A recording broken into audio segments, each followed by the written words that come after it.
Scary video games are the latest craze to sweep the country and most of the world, too. Millions of people are addicted to hours of gazing at electronic images on game screens in arcades and in their own homes.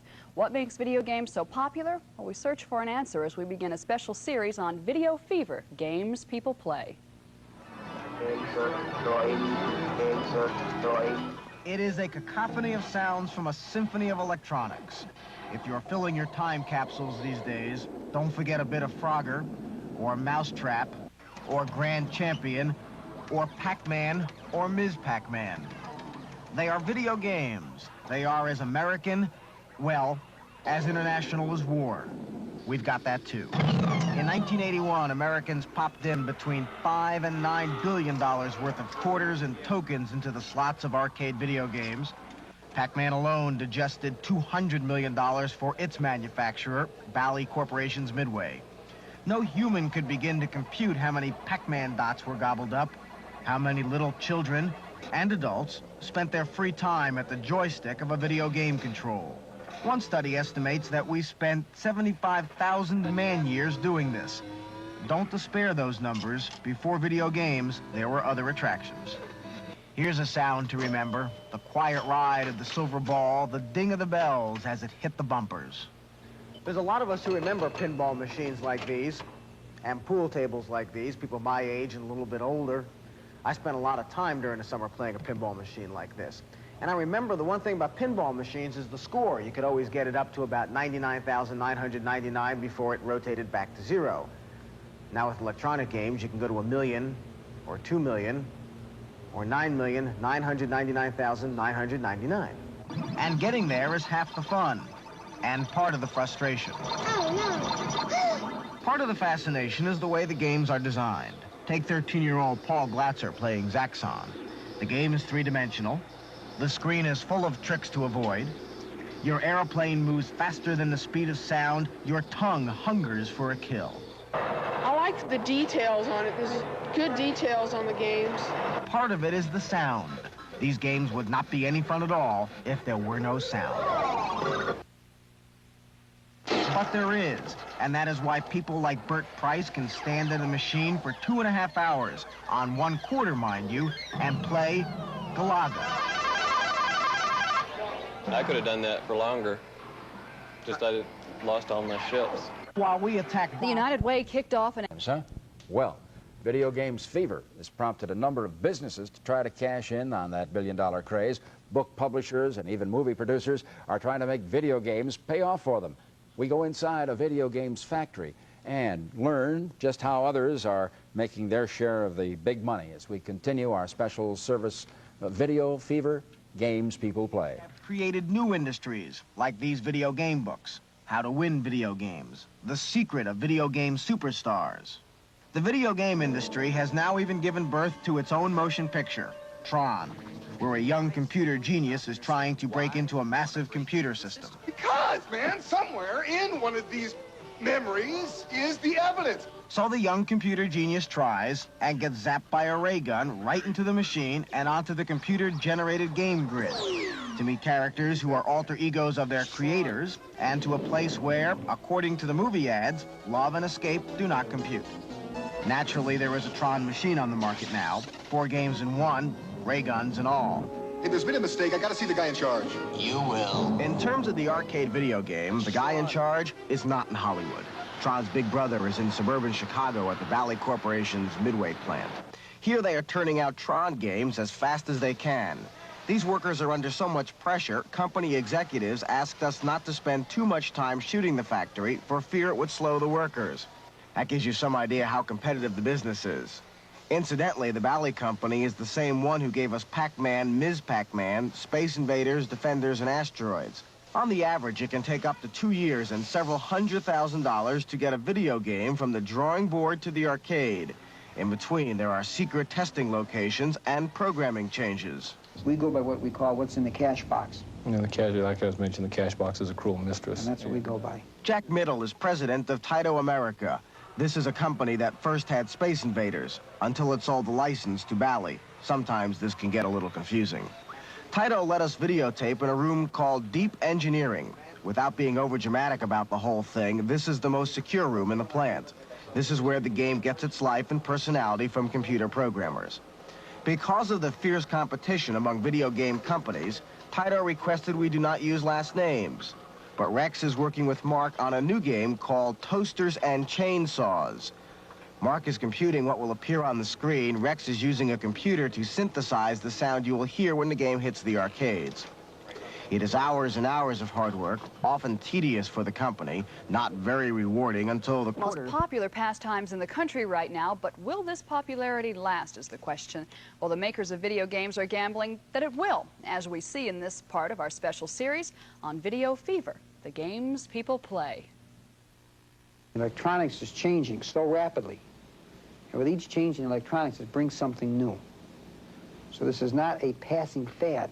What is a fad is the kind of games that people like to play. Sometimes cute games are in, sometimes war games are in. War games are very big right now. There is so much at stake, there is so much money to be made, that the manufacturers can ill afford to ignore trends in the marketplace. But the trends often change faster than the electronic light of the ray gun, and that makes the risk all that much greater. It makes part of this business dumb luck. Take Space Invaders. It was invented in Japan by Taito, sold in America by Bally. There are about 72,000 Space Invaders from California to New York. Here's another exception, Pac-Man. Where Pac-Man should have lasted 3 or 4 months, it has lasted a year and 7 months. There are 96,000 of these machines on the market. Before a video game is really a video game, it is nothing but a wooden box with a TV screen and a lot of wires in it. This video game would never be a video game if it weren't for these printed circuit boards. This is what gives the video game life and personality. That's what makes it so easy for a company like Taito to call back a game like Grand Champion, reprogram it, maybe even rename it, and put it back on the market to make more money. That's a wise move in a business where the competition for our entertainment dollar is brutal. And it's a very tough dollar. And it's getting tougher. It's not easy. We all want that same buck. So Taito President Jack Middle will roll the dice soon on a game called Toasters and Chainsaws. 50,000 machines would be a good run if it meets the public fancy. I'm Josh Lippman. To your health. Those stories are next. The Israeli will see health warning labels anytime soon on video games, but it is true that too much of a good thing can be hazardous to your health. We'll find out now about Pac-Man's wrist and more as we continue our special series, Video Fever, Games People Play. When you're trying to save the galaxy from certain extinction, you're bound to get a little carried away at the machine. The joysticks and buttons on today's video machines take about as much abuse as Rodney Dangerfield. These machines get no respect. And according to a recent study, neither does your body. For instance, Paul Glatzer, after an hour or so on Zaxxon. When you play a long time, they start to hurt a lot. What hurts? Well, it depends what game you're playing. This thing game, over here, yeah. it's probably your fingers. Because you flick your fingers a lot and hit the buttons. 15-year-old David Nichols likes to play Pac-Man. In fact, he has gotten his score to more than 266,000 points on a single quarter. And he has found his hand hurting. It's got a little thing on here that cuts your hand. Your hand gets cut? Yeah, they sanded it down there. I guess I got a new knob. David Nichols and Paul Glatzer are not alone. We have football knee, tennis elbow, jogger's ankle, so why not? Pac-Man's wrist. Dr. Gary Meyerson and 2 colleagues did what most curious doctors do, a study. They talked with 134 video game players. As you can see, 65% of those surveyed suffered some injury, blisters, calluses, arthralgia or pain, or tendinitis, from their fingers to their shoulders. The development of the calluses and blisters are obvious. The complaints and the swellings secondary to the injury to the tendons were while they were standing at the tables playing the games. Meyerson says some of the games could be designed better so that one's wrists would bend naturally to the controls. Meyerson also suggests that serious game players consider an arcade glove. At both Bally Midway Company and Taito America, company representatives say they are not callous to these little problems, nor are they apparently very worried about them. Children? Well, a growing number of parents happen to think so. In some areas have even passed laws restricting the use of the games. We examine this controversy as we conclude our special series, Video Fever, Games People Play.